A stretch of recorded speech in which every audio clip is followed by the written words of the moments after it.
Halo Cinecrip, balik lagi bareng gue Arya di sini. Dan sekarang gue mau ngomongin film superhero terakhir ya di tahun 2023 nampaknya. Dan juga film superhero terakhir buat DCEU alias DC Extended Universe ya, yang sudah ada sejak Man of Steel tayang. Itu berarti berapa tahun yang lalu tuh? 2013 ya. Film yang gua maksud tentu saja adalah Aquaman 2 ya, atau Aquaman and the Lost Kingdom. Akhirnya perjalanan DC harus berakhir juga ya di si Aquaman ini, tapi ya udahlah, mau gimana lagi ya? Itulah hidup. Kita harus terus bergerak maju. Jadi tunggu saja nanti ya DC yang baru di 2 tahun lagi kalau nggak salah ya, film pertamanya bakal tayang, yaitu Superman Legacy yang dibikin oleh James Gunn. Tapi kalau ngomongin Aquaman and the Lost Kingdom yang masih digarap sama James Wan, gua merasa film ini masih punya spirit kayak film pertamanya ya. Tetap fun, tetap seru, full of action. Pokoknya ini ketika James Wan lagi bersenang-senang tuh hasilnya kayak gini. Cuman masalahnya adalah sekarang kayaknya tren orang-orang ngelihat film superhero itu lagi cenderung turun gitu kan. Entah itu superhero fatigue, entah itu emang udah bosen aja nonton film superhero gitu ya. Ditambah DC-nya mau di reboot gitu, di reset, mau tutup DCU-nya gitu. Jadi orang tuh minatnya udah kayak makin berkurang gitu, karena mikir udahlah ngapain juga nonton gitu, ntar juga diganti gitu kan. Pasti itu ada alasan-alasan itu. Tapi karena gue emang nonton film DC dari awal sampai sekarang gitu ya, pasti gue harus nonton juga lah. Dan kalau ngomongin cerita Aquaman and the Lost Kingdom ini, correct me if I'm wrong ya, ini kayaknya film superhero yang sequelnya masih melawan musuh yang sama. Bener gak sih? Coba ingetin gue lagi ya. Ada lagi gak film superhero yang sequelnya masih ngelawan musuh di film pertamanya? Karena di sini ceritanya si Aquaman ini masih harus berhadapan dengan Black Manta. Dan itu menarik menurut gue, karena Black Manta itu emang sosok antagonis yang keren. Dari film pertama pun dia itu keren gitu. Dan si Yahya Abdul Mateen ini emang punya karisma villain yang oke banget gitu. Gue suka sih dia emang. Terakhir gue suka penampilan dia itu adalah pas jadi Dr. Manhattan di seriesnya Watchmen. Anjing itu keren banget sih, parah. Itu dia jadi orang baik ya di situ. Bukan orang baik sih. Dr. Manhattan itu kayak bukan manusia gitu ya.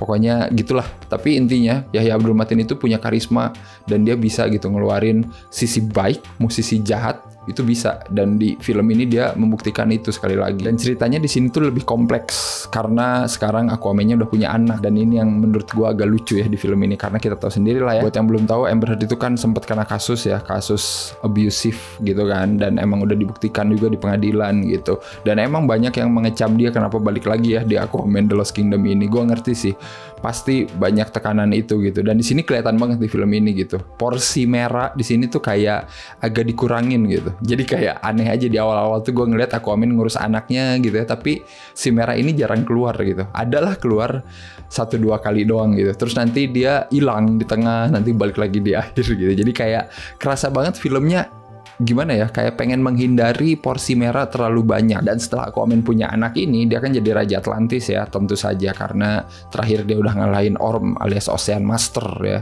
Tapi tantangan baru datang ketika si Black Manta ini balik lagi ingin balas dendam, dan dia itu menemukan senjata terkutuk ya. Trisula punya salah satu kerajaan di Atlantis dulu yang dikutuk juga gitu kan. Nah dari situlah konflik muncul gitu. Si Aquaman ini harus nyari si Black Manta sebelum dia menghancurkan dunia dengan Trisula terkutuk itu. Dan akhirnya si Aquaman ini harus ngebebasin si Orm gitu kan dari penjara buat minta tolong gimana cara ngalahin si Black Manta atau nyariin si Black Manta. Dan gua ngerasa di sini emang jadinya filmnya seru gitu ya, duet Aquaman sama Orm ini menarik gitu. Chemistry mereka asik juga gue lihat gitu ya.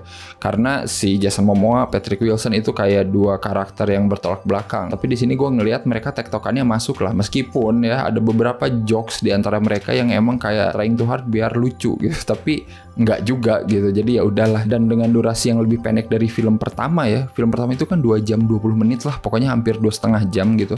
Ini tuh cuma 2 jam doang. Gue ngerasa sih udah pas banget di sini. Udah padet dari mulai backstory Aquaman lagi ngapain di opening gitu kan. Terus nanti motif Black Manta balik lagi. Terus nanti petualangan si Aquaman nyelamatin si Orm. Terus nanti gimana si Aquaman sama si Orm ngalahin Black Manta. Itu tuh menurut gue flow-nya udah enak, gak ada yang dipanjang-panjangin gitu. Karena setiap babak itu selalu diisi dengan action, terus ada sedikit drama, tapi tetap balik lagi ke action gitu. Dan tiap actionnya itu treatmentnya menarik semua gitu. James Wan itu bisa ngasih treatment action yang fun gitu, yang gak boring. Entah itu dari pengambilan gambarnya gitu kan, entah itu dari koreografinya gitu. Gue ngelihat James Wan itu tetap bisa ngulik gitu treatment action di film superhero ini dengan cukup ya oke gitu. Dan di sini gue lebih suka karena James Wan mulai ngulik dunia Atlantis yang lebih luas lagi gitu. Bahkan di satu sisi gue ngerasa film ini tuh kayak perpaduan dua film yang emang ikonik, yaitu Star Wars sama Lord of the Rings.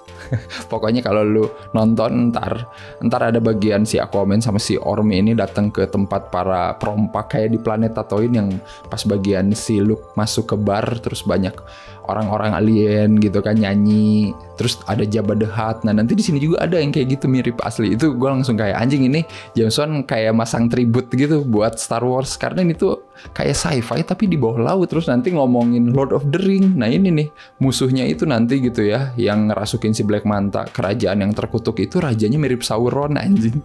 Terus nanti diliatin kerajaannya, menaranya gitu mirip menara di Mordor gitu. Terus gerbangnya gede gitu, pas dibuka tuh kayak Black Gate-nya di Lord of the Rings aja pokoknya. Anjir, itu bener-bener kayak nostalgic banget gue ngelihatnya anjir, asli. Jadi kayak James Wan itu ngegabungin banyak unsur sci-fi populer, fantasi populer di film Aquaman ini gitu. Dan gue ngerasa ya emang effortnya dia cukup oke gitu, karena ya jadinya nggak bosen gitu. Gue ngelihat banyak hal-hal baru gitu di Atlantis yang belum pernah diulik. Tapi ya itu dia, sayangnya karena plotnya emang sepadat mungkin gitu, di 2 jam ini harus keisi gitu semua dengan informasi yang cukup dan adegan yang mantap gitu ya.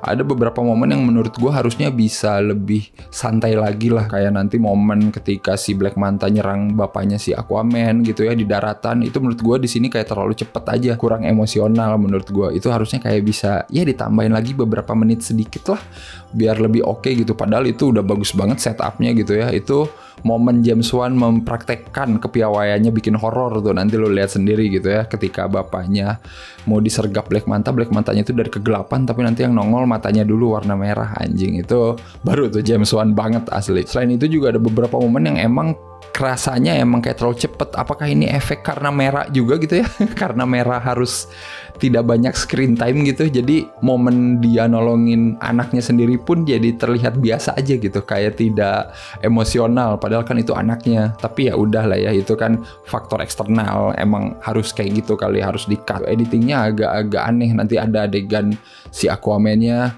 marah tapi slow-mo gitu kayak sinetron anjir, deg itu agak aneh sih menurut gua gitu. Tapi selain masalah editing, selain masalah pacing gitu, atau masalah beberapa momen yang bisa lebih di flash out lagi, gua ngerasa film ini masih tetap fun sih untuk diikutin sampai beres gitu ya.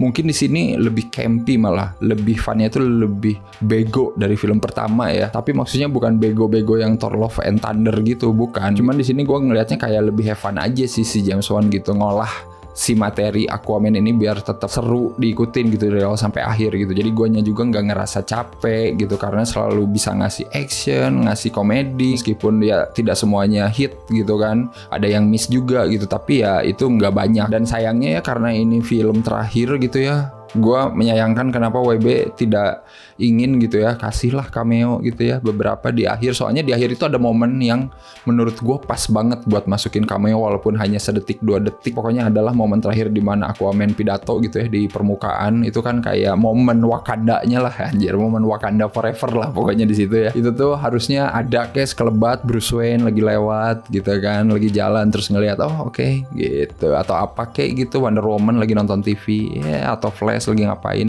ya. Pokoknya itu momen yang menurut gue harusnya bisa masuk cameo tanpa terlihat dipaksain gitu, nggak kayak Flash yang mungkin emang ada satu momen dibikin harus ada semua cameo gitu ya. Meskipun gue nggak keberatan sih, tapi kan itu emang kayak adegan yang dibikin harus muncul semua cameo di situ. Tapi kalau di Aquaman ini sebenarnya ada momen yang bisa ngeblend dengan cantik gitu kalau ini cameo masuk di situ. Tapi ya udah nggak apa-apa, itu cuman ekspektasi gue aja, karena kan ini film terakhir gitu, harusnya ada perpisahan lah yang layak karena kita nggak akan bisa ngeliat lagi mereka semua di DC yang baru gitu ya. Gue harap sih semoga James Wan nanti bisa didapuk lagi gitu sama James Gunn buat bikin film DC dia yang mendatang gitu, karena gue ngerasa James Wan itu cocok buat bikin film superhero yang fun. Dan kalau mau gue kasih skor 7,5 cukup lah. Ini feelnya sama kayak gue nonton Flash kemarin ya, masih menghibur dari awal sampai akhir gitu, meskipun ada momen-momen yang emang menurut gue kayak kurang oke gitu ya, editingnya yang aneh gitu kan, beberapa momen yang berjalan terlalu cepet gitu. Tapi ya itu nggak mengurangi kesenangan gue sih. Kalau kalian udah nonton juga silahkan komen menurut kalian gimana nih sebagai film terakhirnya di CEU, apakah kalian pengen Jason Momoa tetap jadi Aquaman gitu ya? Gue masih nggak keberatan ya, terserah. Tapi kalau yang namanya reboot, reset, udahlah ganti aja semualah. Gak usah lah pakai aktor yang udah-udah gitu ya. Yang ada cuman nginget-nginget sakit hati gue mah. Henry Cavill cuy, bangsat, nggak dipakai-pakai. Udahlah, oke lah kalau kayak gitu jangan lupa untuk like, share, subscribe Cinecrip. Kalian juga bisa join membership Cinecrip ya, silakan seperti biasa. Dan thank you juga yang udah join membership Cinecrip sampai bulan ke-3 dan mau ke-4 ini. Thank you banget. Sampai ketemu lagi di episode-episode selanjutnya. Bye bye.